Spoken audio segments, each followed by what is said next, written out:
Hello dear students, lockdown ई पाठशाला DC Ramgarh में surface chemistry के आज पार्ट 6 में 12th साइंस के सभी बच्चों का स्वागत है।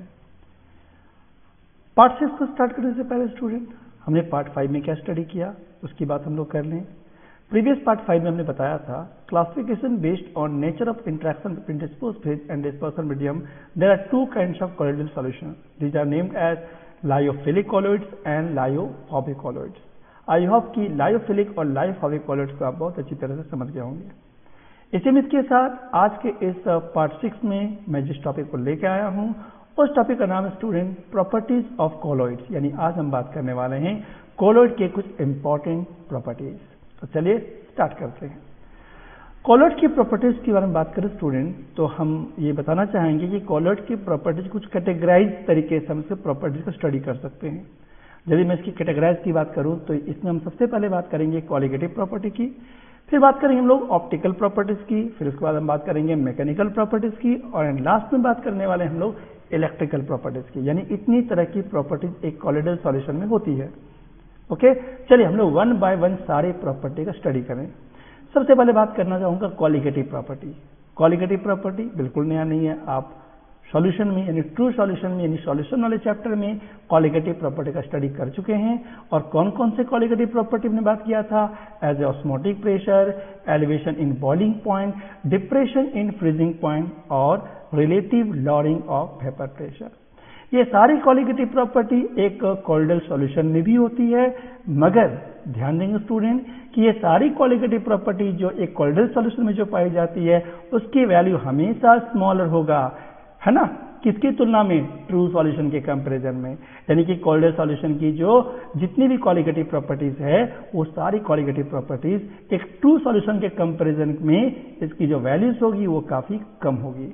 अब क्वेश्चन राइज होता है कि क्यों कम होगी, आखिर इसकी क्या वजह है जिसके कारण कोलोइडल सॉल्यूशन की ये सारी प्रॉपर्टीज की वैल्यू स्मॉलर होती है। तो चलिए देखते हैं इसका वजह को। स्टूडेंट ये हमारे राइट साइड में ये जो सॉल्यूशन दिख रहा है ये हमारा ट्रू सॉल्यूशन है और इसके लेफ्ट वाले में हमारा कोलोइडल सॉल्यूशन है। आपको अच्छी तरह मालूम है कि कोलोइडल सॉल्यूशन के जो पार्टिकल्स होते हैं, डिस्पर्स्ड फेज के जो पार्टिकल्स होते हैं वो ट्रू सॉल्यूशन के कंपैरिजन में थोड़े बड़े होते हैं, जिस कारण से इसका एवरेज मॉलिक्यूलर मास जो होगा ज्यादा होगा। समझ में आ रहा है ना? साथ ही साथ हम कह सकते हैं ये जो कोलोइडल पार्टिकल्स है इसके साइज के बड़े होने के कारण इसके नंबर ऑफ पार्टिकल्स क्या होंगे? ट्रू सॉल्यूशन के कंपैरिजन में कम होगा। और आपको अच्छी तरह मालूम है कि क्वालिटेटिव प्रॉपर्टी किस तरह की सॉल्यूशन की प्रॉपर्टी को कहते हैं? जो नंबर ऑफ सॉलिड पार्टिकल पर डिपेंड करे, मॉलिक्यूलर मास पर डिपेंड करे। और आपको अच्छी तरह मालूम है कि जितनी भी क्वालिटेटिव प्रॉपर्टी आप पढ़ रखे हैं वो सारे के सारे क्वालिटेटिव प्रॉपर्टी उसके मोलर मास के इनवर्स होता है। और हम यहाँ देख रहे हैं कि इस कोलोइडल सॉल्यूशन में इसकी मॉलिक्यूल की साइज बड़ी है और इसमें डिस्पोज्ड फेज के पार्टिकल की साइज बड़ी है, मॉलिक्यूलर मास ज्यादा है। तो ऑफकोर्स जब मॉलिक्यूलर मास ज्यादा होगा तो इसकी क्वालिटेटिव प्रॉपर्टी तो कम होगा ना। तो यही कारण है कि हमारा क्वालिटेटिव प्रॉपर्टी कोलोइडल सॉल्यूशन का जो होता है वो ट्रू सॉल्यूशन के कंपैरिजन में कम होता है यानी स्मॉलर होता है। तो due to formation of associated molecules as a bigger molecules, observe value of qualitative property like relative decrease in vapour pressure या एलिवेशन इन बॉइलिंग पॉइंट या कहिए depression in freezing point, osmotic pressure are smaller than expected. यानी जितना हम true solution की तरह यदि इसमें एक्सपेक्ट करते हैं तो उसकी वैल्यू उतनी नहीं होती जितनी एक ट्रू सॉल्यूशन में होती है। समझाया? तो क्वालिटेटिव प्रॉपर्टी के मामले में यदि हम कोलोइडल सॉल्यूशन की बात करें तो जितनी भी क्वालिटेटिव प्रॉपर्टी है वो सारे के सारे क्वालिटेटिव प्रॉपर्टी जो होता है एक ट्रू सॉल्यूशन के कंपैरिजन में उसकी वैल्यूज क्या होती है?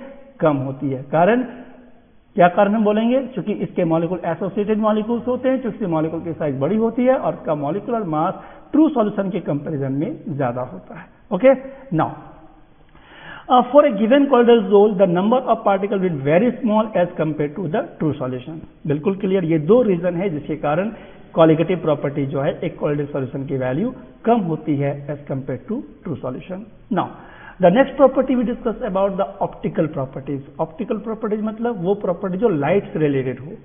ठीक है, देखते हैं ऑप्टिकल प्रॉपर्टीज में हम लोग को कौन सी प्रॉपर्टी का स्टडी करना है। तो यदि मैं ऑप्टिकल प्रॉपर्टी की बात करूं तो हमें इस ऑप्टिकल प्रॉपर्टी में जिस प्रॉपर्टी का स्टडी करना है उसका नाम है टिंडल इफेक्ट। हमने बीच में इस टर्म का यूज किया था टिंडल इफेक्ट। तो जरा बात करिए टिंडल इफेक्ट क्या है। मेरे सामने उस तरह से दो सॉल्यूशन हैं, आपके सामने एक ट्रू सॉल्यूशन है और एक कोलिडल सॉल्यूशन है। टिंडल इफेक्ट से हम लोग इन दोनों सॉल्यूशन में डिफरेंस कर सकते हैं। ऑलरेडी हमने ट्रू सॉल्यूशन और कोलिडल सॉल्यूशन और सस्पेंशन में डिफरेंस के समय जिक्र किया था कि true solution Tyndall effect show नहीं करता, जबकि कोलिडल सॉल्यूशन टिंडल इफेक्ट को शो करता है। तो देखते हैं ये टिंडल इफेक्ट है क्या। स्टूडेंट, क्या करते हैं हम लोग कि इस ट्रू सॉल्यूशन में हम एक बीम ऑफ लाइट पास करते हैं। देख रहे हैं आप, यहाँ से हम लाइट, एक सोर्स ऑफ लाइट से लाइट पास कर रहे हैं और हम क्या देख पा रहे हैं, जब हम इस सॉल्यूशन से लाइट पास करें तो हमें क्या इस सॉल्यूशन के अंदर किस तरह का पाथ ऑफ लाइट दिखाई दे रहा है? क्या आपको इस सॉल्यूशन से कोई लाइट गुजरता हुआ दिख रहा है? नहीं ना, आपको यहां लाइट दिखाई दे रहा होगा, लेकिन क्या सॉल्यूशन में कोई लाइट का पाथ दिखाई दे रहा है? बिल्कुल नहीं। इसका मतलब ये हुआ कि इसमें किसी तरह का कोई लाइट का पाथ दिखाई नहीं दे रहा है। इसका मतलब इसमें किस तरह का कोई टिंडल इफेक्ट शो नहीं कर रहा है। लेकिन यदि हम दूसरी तरफ यदि कोलिडल सॉल्यूशन में कुछ ऐसा करते हैं, जैसे इसमें हम यदि सोर्स ऑफ लाइट हम ले और लाइट पास करें, तो आप देख सकते हैं कि हमें एक पाथ ऑफ लाइट दिखाई दे रहा है, हमें कुछ लाइट के पाथ नजर आ रहे हैं, दिख रहे हैं आपको। और एक्चुअली में यहाँ पे पार्टिकल्स है, वो पार्टिकल जो डिस्पर्स फेज के पार्टिकल्स है। ऐसा क्यों है स्टूडेंट?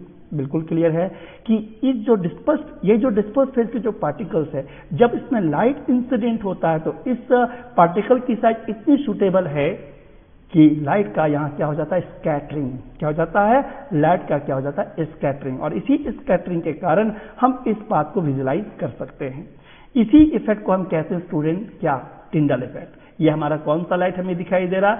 Bluish light. और इसी इफेक्ट को हमने नाम दिया टिंडल इफेक्ट। और इस लाइट ऑफ पाथ को हमने नाम दिया टिंडल कोन। इस लाइट के पाथ को हम क्या कहते हैं स्टूडेंट? टिंडल कोन। तो हमने क्या देखा? When light pass through a zone, its path become visible because of scattering of light, है ना? When incident on the particle, it is called Tyndall effect. इसे कहते हैं Tyndall effect. तो यहाँ Tyndall effect के पीछे क्या कारण है? लाइट का स्कैटरिंग होना। किस पर लाइट का स्कैटरिंग हो रहा है? कोलिडल सॉल्यूशन के पार्टिकल्स पे जब लाइट उस पर इंसिडेंट होती है, जबकि यहाँ किस तरह का लाइट का स्कैटरिंग नहीं हो रहा है। क्या कारण इसके पीछे है? इसका कारण, इसके पीछे यही कारण है कि हमारे सॉल्यूशन में पार्टिकल के साइज इतने छोटे होते हैं कि लाइट को स्कैटर्ड नहीं कर पाता, जबकि इस पार्टिकल का साइज इतनी सुटेबल है कि लाइट जैसे इस पर पास होगा वो लाइट को क्या कर देगा? स्कैटर्ड कर देगा। और हम यहाँ देख सकते हैं इस पाथ ऑफ लाइट को, और इसी फिनोमेनन को कहते हैं टिंडल इफेक्ट। और इसे हम टिंडल इफेक्ट इसलिए कहते हैं स्टूडेंट, क्योंकि इस टिंडल इफेक्ट को सबसे पहले स्टडी करने वाले टिंडल थे, इसलिए इस इफेक्ट का नाम दिया गया टिंडल इफेक्ट। चलिए और थोड़ा हम लोग समझें। टिंडल इफेक्ट आप कहीं देखे हो क्या? बिल्कुल आप देखे होंगे। सिनेमा हॉल में जो प्रोजेक्टर से जो लाइट निकलता है, स्क्रीन पे जो लाइट डिस्प्ले होता है सिनेमा हॉल में, ये दिखता है ना आपको, path of the light beam. This is the path of the light beam. होता क्या स्टूडेंट? एक्चुअली में यहां हमारा हो रहा है टिंडल इफेक्ट। कैसे हो रहा है? जब यहां से लाइट पास होती है तो यहां के जो डस्ट पार्टिकल्स है ना, डस्ट पार्टिकल्स एयर के साथ, जैसे लाइट इस पर टकराती है वो लाइट स्कैटर्ड हो जाता है। जब लाइट स्कैटर्ड होगा तो इसी इफेक्ट में हमें पाथ ऑफ लाइट दिखाई देगा और हम कहेंगे इस इफेक्ट का नाम टिंडल इफेक्ट। आखिर किस कारण से टिंडल इफेक्ट होता है और टिंडल इफेक्ट होने के क्या कंडीशंस है?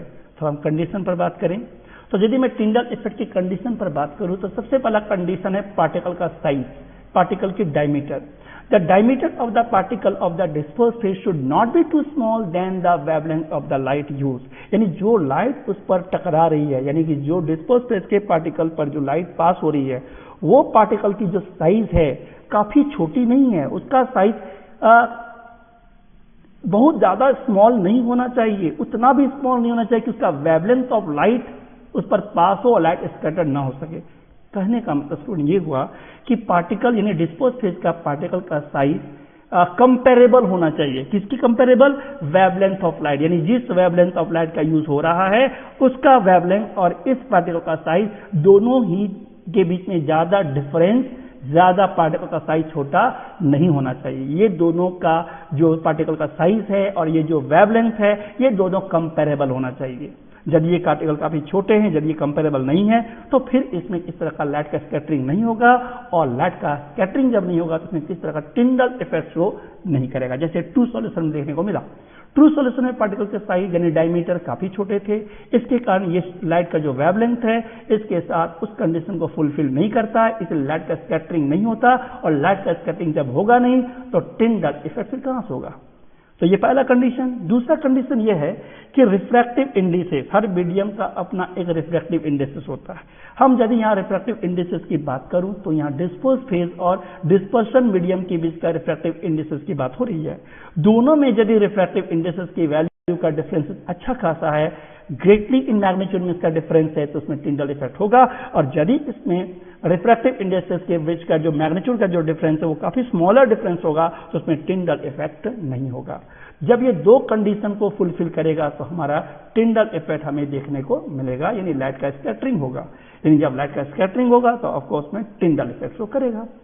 ठीक है, तो ये दो कंडीशन आप याद रखेंगे जिसमें टिंडल इफेक्ट होती है। ओके, नाउ इस टिंडल इफेक्ट को सबसे पहले ऑब्जर्व किन्होंने किया, तो मैंने कहा टिंडल ने किया था। एक और बात, यदि मैं इस टिंडल इफेक्ट को नेकेड आई से देखना चाहूं कोलोइडल सॉल्यूशन में तो शायद मुझे अच्छी तरह से दिखाई नहीं देगा, लेकिन यदि मैं एक अल्ट्रा माइक्रोस्कोप यूज करके इस सॉल्यूशन को ऑब्जर्व करूं तो मुझे साफ साफ ये पार्टिकल दिखाई देंगे, यानी कि टिंडल इफेक्ट शो होगा। और उस पार्टिकल का जो डायमेंशन होगा, उसका जो साइज होगा, उस साइज को सबसे पहले ऑब्जर्व किए थे हमारे जिग्मोंडी साहब ने।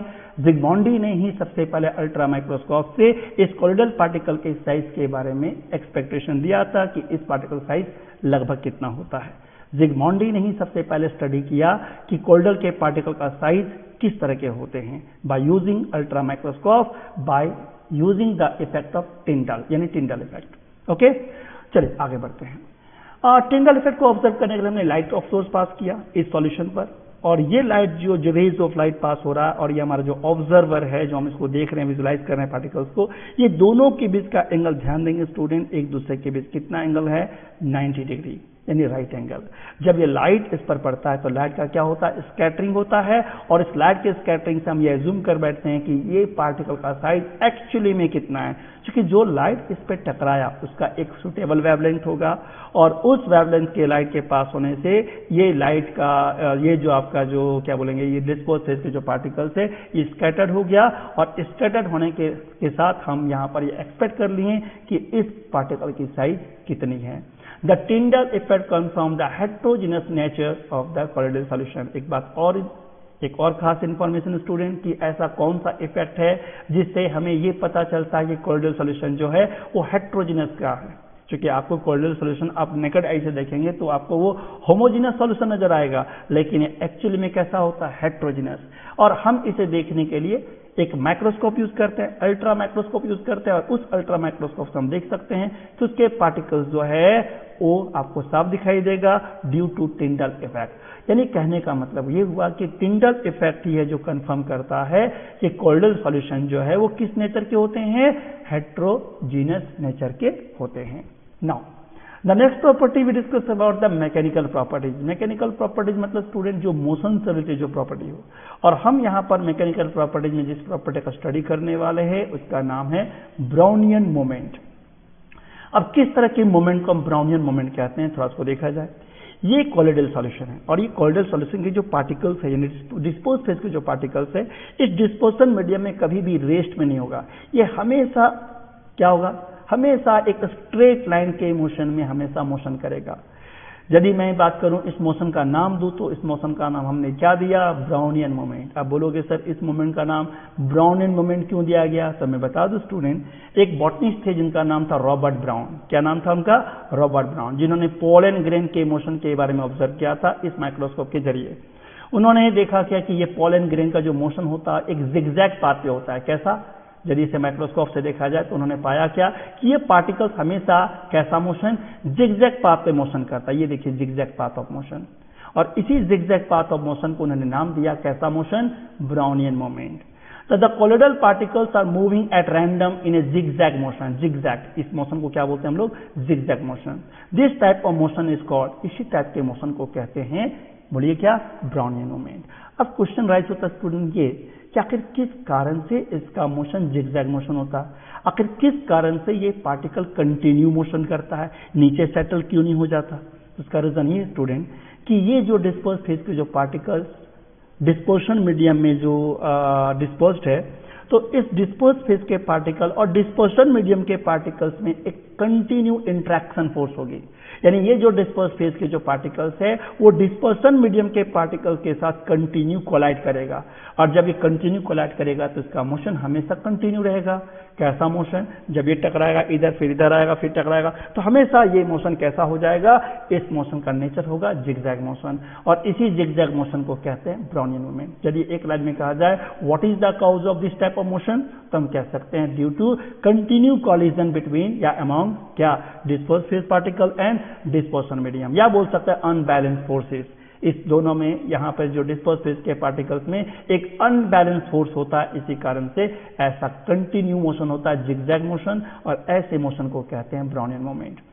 एक बात और स्टूडेंट कि हर कोलोइडल सॉल्यूशन का जो ये जिगजैग मोशन होता है, उसका जो मोशन का जो क्या बोलते हैं इसका स्पीड जो होता है या उसका जो मूवमेंट का जो एक्सटेंट जो होता है वो साइज के अकॉर्डिंग डिपेंड करता है। आप देख सकते हो स्टूडेंट ये पार्टिकल्स बड़े हैं, ये थोड़े छोटे हैं, ये और छोटे होंगे और ये और छोटे होंगे। जैसे जैसे पार्टिकल की साइज छोटी होती जाएगी उसकी ब्राउनियन मूवमेंट उतनी ही बढ़ती जाएगी। यानी particle movement increases with decrease in the size, यानी कोलोइडल डायमेंशन में साइज जितने छोटे होंगे उसकी ब्राउनियन मूवमेंट उतनी ही ज्यादा होगी। ये बात याद रखेंगे। ओके नाउ अब एक और बात क्लियर होता है स्टूडेंट कि हमारा जो कोलोइडल सॉल्यूशन के जो पार्टिकल्स है कभी नीचे सेटल नहीं होता। क्या ये नीचे सेटल होता है? ये हमेशा स्टेबल फॉर्म में होता है। क्यों? क्योंकि आपको मालूम है कि जब भी कोई बॉडी कंटिन्यू मोशन करे तो वो नीचे सेटल नहीं हो सकता। तो ब्राउनियन मूवमेंट में अनबैलेंस फोर्स के कारण से फोर्स ऑफ ग्रेविटी जो होता है वो नेग्लेक्ट हो जाता है और इस कारण से कभी भी ये नीचे सेटल नहीं होता। The Brownian movement explain the force of gravity, यानी ब्राउन मूवमेंट हमें ये एक्सप्लेन करता है कि इसकी कोलोइडल पार्टिकल की फोर्स ऑफ ग्रेविटी कैसी होगी। This helps in providing stability to colloidal sol by not allowing them to settle down. साथ ही साथ यह हमें ये भी मदद करता है कि ये कोलोइडल जोल स्टेबल किस तरह से है और क्यों इस नीचे सेटल नहीं होता, यानी इस कंटेनर के बॉटम पर सेटल क्यों नहीं होता, क्योंकि इसमें कंटिन्यू मोशन होती है और इसका कारण है क्या? अनबैलेंस फोर्स का होना। तो ये था हमारा स्टूडेंट ब्राउनियन मूवमेंट। ये हमारा कौन सी प्रॉपर्टी पर हमने बात किया? Mechanical property. चलिए आगे बढ़ते हैं। नेक्स्ट लास्ट प्रॉपर्टी पर हम लोग बात करते हैं स्टूडेंट जिसका नाम है इलेक्ट्रिकल प्रॉपर्टी। इस इलेक्ट्रिकल प्रॉपर्टी से हम लोग पढ़ना है हम लोग को इलेक्ट्रोफोरेसिस। क्या पढ़ेंगे हम लोग? इलेक्ट्रोफोरेसिस। तो सबसे पहले बात करते हैं ये इलेक्ट्रोफोरेसिस क्या है। स्टूडेंट आपको पता होगा, शायद हमने लायोफिलिक और लायोफोबिक पे चर्चा की थी कि लायोफोबिक कोलोइड के जो पार्टिकल्स होते हैं इसमें चार्ज कैरी होता है, उसमें चार्जेस होता है। चार्जेस मतलब मे बी पॉजिटिव चार्ज और may be negative charge. Electrophoresis के एक्सपेरिमेंट से हम ये कंफर्म कर सकते हैं कि कोलोइडल सॉल्यूशन में पॉजिटिव चार्ज है या नेगेटिव चार्ज है। लेकिन सबसे पहले सवाल उठता है what do you mean by electrophoresis. तो इलेक्ट्रोफोरेसिस क्या है? The phenomenon of movement of colloidal particle under N applied electric field is called electrophoresis. यानी कि यदि कोई चार्ज पार्टिकल उस सॉल्यूशन में है और यदि हम बाहर से कोई इलेक्ट्रिक फील्ड अप्लाई करते हैं तो उसके कोलोइडल पार्टिकल्स के चार्ज नेचर जैसा होगा उस तरह वो माइग्रेट करेगा, यानी एक्युमुलेट होगा। कहने का मतलब उसके चार्ज पार्टिकल जो है, कोलोइडल पार्टिकल जो है, उसकी मूवमेंट स्टार्ट हो जाएगा। किसकी मूवमेंट? कोलोइडल पार्टिकल की मूवमेंट। कहां? Under N applied electric field. और इसी फिनोमिनन को कहते हैं हम लोग इलेक्ट्रोफोरेसिस। क्या हमने बताया? The phenomenon of movement of colloidal particle under N applied electric field is called electrophoresis. यानी इलेक्ट्रिक फील्ड के अप्लाई करने पे जब कोलोइडल पार्टिकल में जब मूवमेंट हो तो इसी फिनोमिनन को कहते हैं इलेक्ट्रोफोरेसिस। कैसे? चलिए देखते हैं।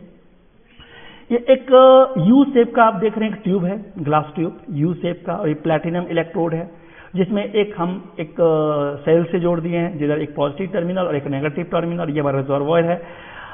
इस इलेक्ट्रोड को हमने पॉजिटिव टर्मिनल से जोड़ दिया, दिस इज द एनोड, और इसे हम नेगेटिव इलेक्ट्रोड से जो दिस इज द कैथोड। एक तरफ इलेक्ट्रोड पॉजिटिव है और एक तरफ इलेक्ट्रोड नेगेटिव है, as a cathode as a anode. अब यह ध्यान देंगे स्टूडेंट, जब हम इस रिजर्वर के थ्रू से जब हम कोलोइडल सॉल्यूशन का फिल करेंगे, ये क्या हमारा है, ये जो आप दिख रहे हैं आपको, इस यू टाइप के ट्यूब में हमारा क्या फील्ड है? इस यू शेप के ट्यूब में हमारा फील्ड है कोलोइडल सॉल्यूशन। डिस्पर्शन मीडियम में आप यहाँ वाटर मान सकते हैं। ये स्टॉपकॉक है, जब चाहे हम इस अरेंजमेंट को, हम सेटअप को कंट्रोल कर सकते हैं इस स्टॉपकॉक के जरिए। अब क्या होगा स्टूडेंट, आप ध्यान देंगे, अभी हम जस्ट इस सेटअप को तैयार किए हैं, थोड़ी देर बाद हम क्या देखेंगे स्टूडेंट, जितने भी कोलोइडल पार्टिकल्स है वन डायरेक्शनल में मोशन करना शुरू कर दिया, यानी ये जो आपके कोलोइडल पार्टिकल्स है ये इस तरफ एक्यूमुलेट होना शुरू कर दिया, माइग्रेट होना शुरू कर दिया। ऐसा कब होगा स्टूडेंट बताइए? क्योंकि आप देख रहे हैं इस इलेक्ट्रोड में नेगेटिव चार्ज है, तो ऑफकोर्स इस कोलोइडल पार्टिकल में कोई चार्ज होगा। जब कोलोइडल पार्टिकल में चार्ज होगा तभी ना इसका एक्यूमुलेशन हो रहा है, इलेक्ट्रिक फील्ड पर उसका इफेक्ट हो रहा है, तो हम कह सकते हैं इस कोलोइडल पार्टिकल में चार्ज है, जिस कारण से ये एक्यूमुलेट हो रहा है इस नेगेटिव इलेक्ट्रोड की ओर, यानी कैथोड की ओर। यानी यहां हो रहा है क्या, कोलोइडल पार्टिकल का मूवमेंट कब? Under N applied electric field, under N applied electric field, और इसी फिनोमेनन को कहते हैं हम लोग इलेक्ट्रोफोरेसिस। चलिए देखते हैं आगे। तो हम यहाँ देख रहे हैं स्टूडेंट कि यहाँ जो कोलोइडल पार्टिकल्स है वो कैथोड की तरफ माइग्रेट हो रहा है, यानी इस इलेक्ट्रोड की ओर डिपॉजिट हो रहा है, माइग्रेट हो रहा है, एक्यूमुलेट हो रहा है। इसका मतलब ये हुआ कि इस कोलोइडल पार्टिकल में कौन सा चार्ज है? बिल्कुल सही, पॉजिटिव चार्ज कोलोइडल पार्टिकल। हमने कहा था ना कि इलेक्ट्रोफोरेसिस से ये कंफर्म होता है कि लियोफोबिक कोलोइडल जोन जो है वो पॉजिटिव कोलोइडल जोन है या नेगेटिव। तो इस सॉल्यूशन से हमें ये जानने को मिल रहा है कि ये कोलोइडल जोन जो है वो पॉजिटिव चार्ज का नेचर है, क्योंकि पॉजिटिव चार्ज होगा तभी ना नेगेटिव की तरह माइग्रेट होगा। समझ में आ रहा है मेरी बात? चलिए दूसरी तरफ यदि हम बात करें स्टूडेंट, क्या देखते हैं, तो if the particle accumulate near the negative electrode the charge on the particle is positive. कहने का मतलब यदि पार्टिकल एक्यूमुलेट हो किधर? नेगेटिव इलेक्ट्रोड की ओर, इसका मतलब ये कंफर्म होता है कि the charge on the particle, यानी पहला तो पार्टिकल में चार्ज है, यदि कोलोइडल पार्टिकल में चार्ज है, और कौन सा चार्ज है, तो ये क्लियर हो गया कि ये पॉजिटिव चार्ज है।